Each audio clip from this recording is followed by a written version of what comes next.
What's going on, YouTube? It's your boy Trinity Wolf, and welcome to the Undefeated Hero deck profile. Now, I know this was, pretty much for the last format, but you guys still wanted to see this deck profile anyway. I mean, Undefeated Heroes, we played against 3 Cached Hero in a row, and we won, so that's just showing you how powerful this deck is, because a lot of you guys underestimate the power of this version of my build. Not a lot of you do, but some of you specifically. I read some of y'all comments, but I'm just like, when was the last time you topped? When was the last time you went undefeated with heroes, huh? So, maybe not judge my deck already, huh? Maybe you should try it. Maybe you might actually win. I'm just playing. Y'all can play it however you want, but it's always fun when people like to doubt the way your deck is, because I had a comment one time where it was like, what is this build, LMFAO? But that's when I was just like, oh yeah? When'd you top with your heroes last? Have you got your invite yet with it? But anyway, guys, if you guys are new to the channel, please destroy that subscribe button, hit that thumbs up for me, and that notification bell so you know when I upload.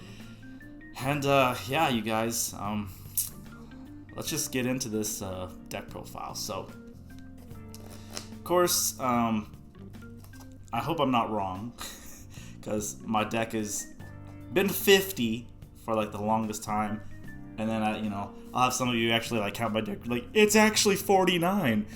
Well, if it actually ends up being like 49 or 48, it's supposed to be 50, and that means maybe 1 or 2 cards are missing. But anyway, guys, let's just go on, get into this. So first off, of course, just the standard Vision Hero package. Triple Ferris, double Vion, 1 increase. I'm seeing some of y'all go back to 2 increase. That's perfectly fine. But with this version of this build, there's already a lot of bricks. Like, I'm not gonna lie about it. I'm not gonna cap. There's already a lot of bricks, and he's the worst one to see. So I want to minimize as many bricks in my deck as possible. Plus, I just don't like increase at all. So we just want to see less copies of him as possible. And of course, for our Elemental Hero lineup, we got double Stratos. I was thinking about playing 3. Probably for the new format, we'll go back to 3. It's just with Droll still being in the format, he kind of hurts. Nothing feels bad than when you go, oh, Stratos Surge, and then they go Droll, and you're like, So going for Stratos is like really only helpful is like if you already had Ferris with a monster to pitch, and you just use the search for Plasma. And that's pretty much like the best thing to do with him, is search for Plasma.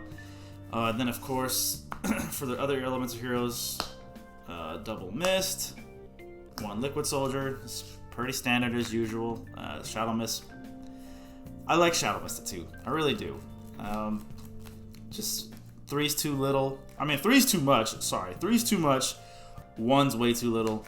And Liquid Soldier has never really needed to go past having 1, because he can pretty much use his effect twice. You use it the first time, and if you don't want to get greedy and use your Miracle Fusion right away, you can save it for the next turn, Miracle Fusion, draw 2 again. And then also, due to Favorite Contact, if you can't make one of the Neos fusions with Favorite Contact, if you can't make those and you need to use Favorite Contact for something else, you can always just put Liquid Soldier back in the deck with Favorite Contact, so you can just keep recycling him over and over again. And that's why I really love this version of this deck, just being able to recycle my cards over and over. And then of course the GOAT himself, we got 1 Spirit with 1 regular Neos. Of course we're playing the small Neos package. But it's just so good. Like, you don't really need to play a full Neos deck. Like, this pretty much proves that you can literally just play this version with Nebula and Cosmo. Like, that's all you really need. Like, do you really need to go into all the other Neospatian heroes? You know what I'm saying? Like, do you really need to make Air Neos? Do you really need to make Glow Neos? Do you really need to make Grand Neos? Do you really need to do any of that? So, I mean, I understand, like, the nostalgia. Like, I love that deck, don't get me wrong. But we want to actually win. So, we're going for the best ones, alright? So, of course, that was it for our Elemental Heroes. Now into our Destiny Heroes. Of course, we're going to hit you up with Plasma, with Double Malicious. Of course, if we had 3, I'd play 3, but we don't. And then we have 1 Denier and 1 Dark Angel. I still like maining the Dark Angel. Now that we got, you know, Sky Strikers are coming back, if you want to do the rivalry block, that would probably be the best thing you can do. I mean, unless they have a normal summon, well, Ray, because she's also a warrior. But they don't have any Link 2s that are warrior. They're all most of them are all machines, and even if they're playing Link Karibo, you know, it's a cyber, so they're not going to be able to do anything. So Dark Angel, because you got to think about the new threats that are coming in. So we got Sky Strikers essentially at full power. I mean, come on, they have everything at 3 besides Engage. You know what I'm saying? Engage is at 2, which is practically 3. So Sky Strikers are back at full power. That's a scary deck to deal with.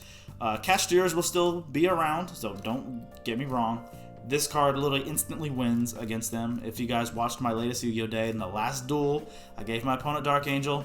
They were like, yep, you just automatically win. They had a handful of spells. They had nothing they could do.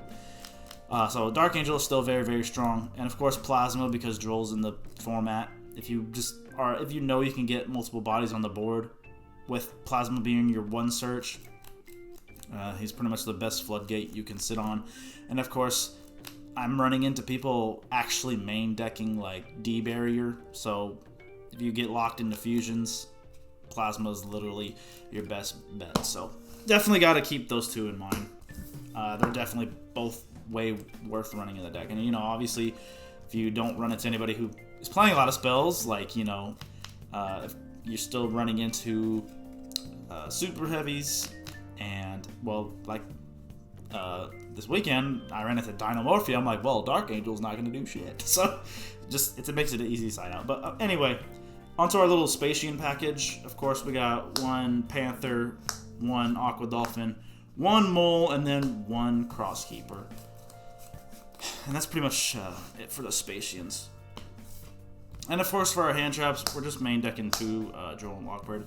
I'd honestly be paying 3, but I have these ugly gold ones, and the other ones kind of all the foiling all around it fell off, so I can't really play with them. So if you find a way to squeeze a 3rd Droll and Lockbird in there, I definitely would. And that's the only hand trap we're playing. So I believe that was 24 monsters in the main deck. So now we're going to our spells and traps.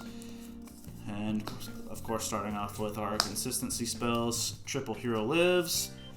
This card is, you know, still at 3, so I don't know why you wouldn't play 3 of it. Fusion Destiny, of course. This card's at 3. Don't understand why you wouldn't run it. Same thing. You just win. Like, Fusion Destiny just equals you just win. Like, Fusion Destiny is just absolutely ridiculous of a card.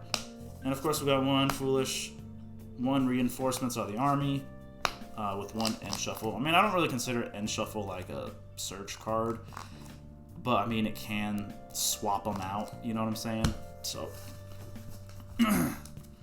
that's it for those. And now, of course, double mash change.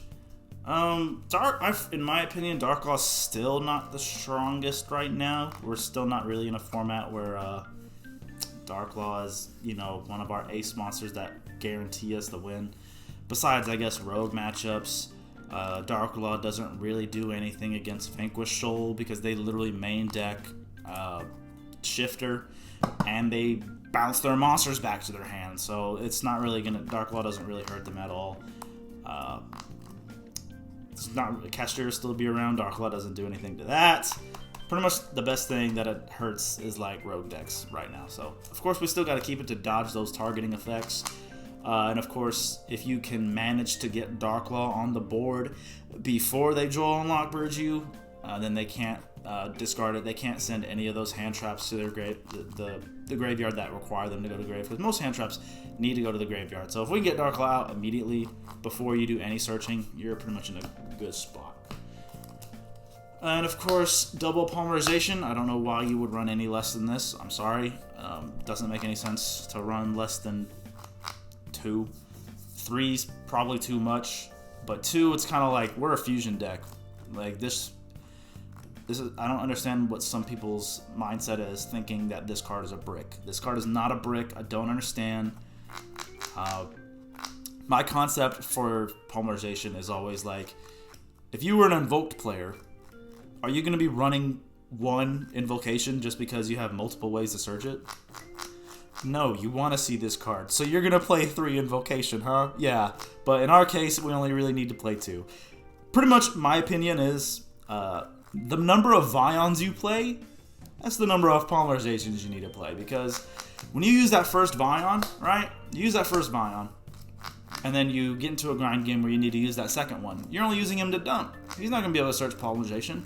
Oh, and guess what? Sure, you used that one polymerization twice, but now your Wonder Driver's gone as well because you've used him already and your opponent destroyed him.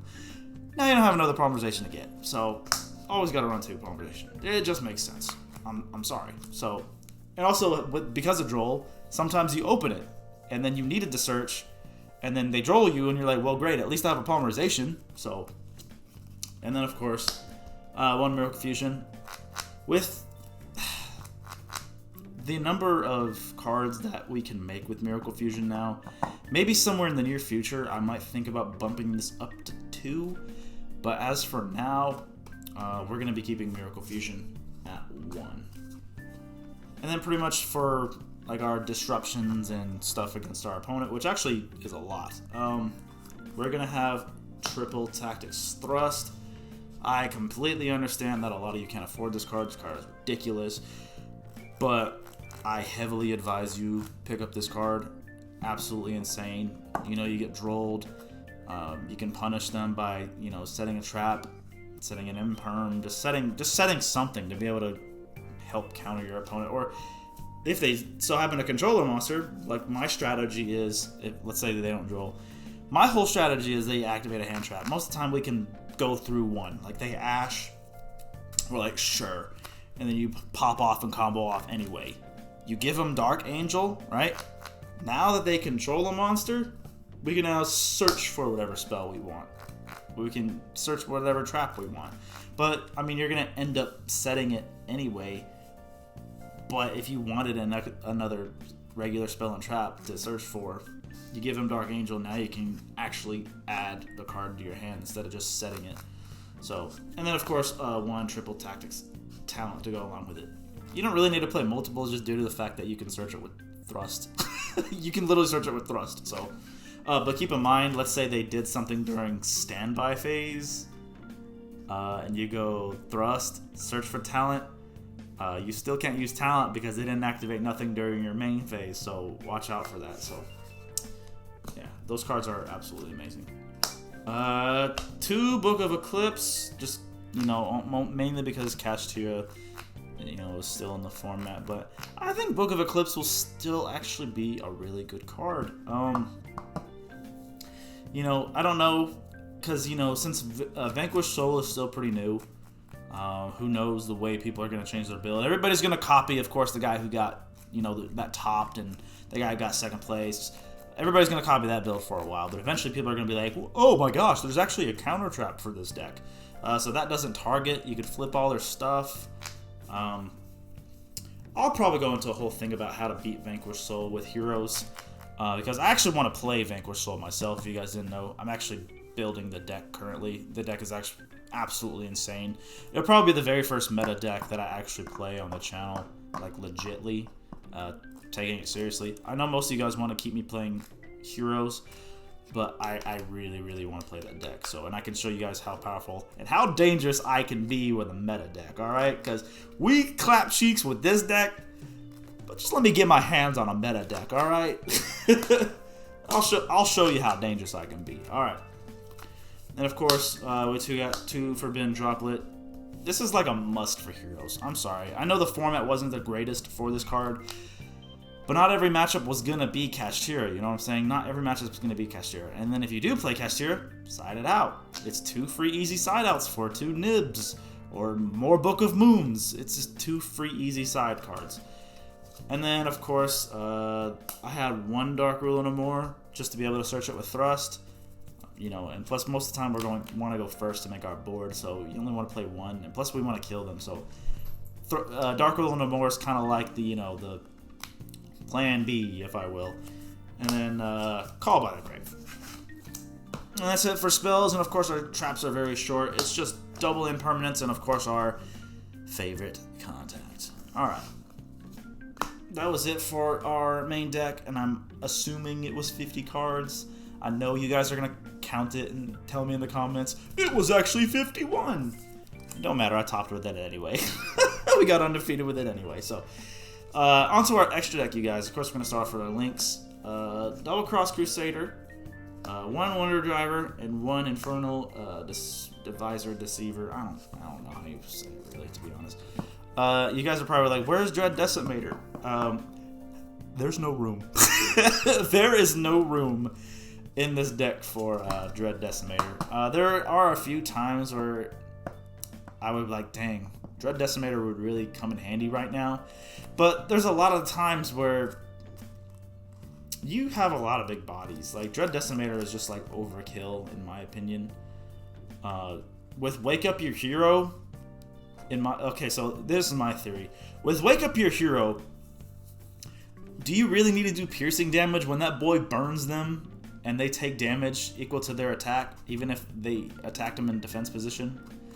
Like, for example, like I swing at a face down when if you guys saw the, you know, Yu-Gi-Oh! Episode, I didn't do this move, but it could have been done, where everything was flipped, and you know, they have that one Dynamorphia that has 4,000 attack.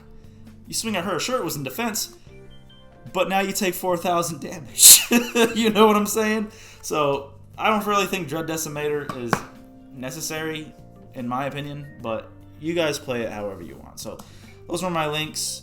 Onto our Elemental Hero fusions. Of course, we got double Sunrise.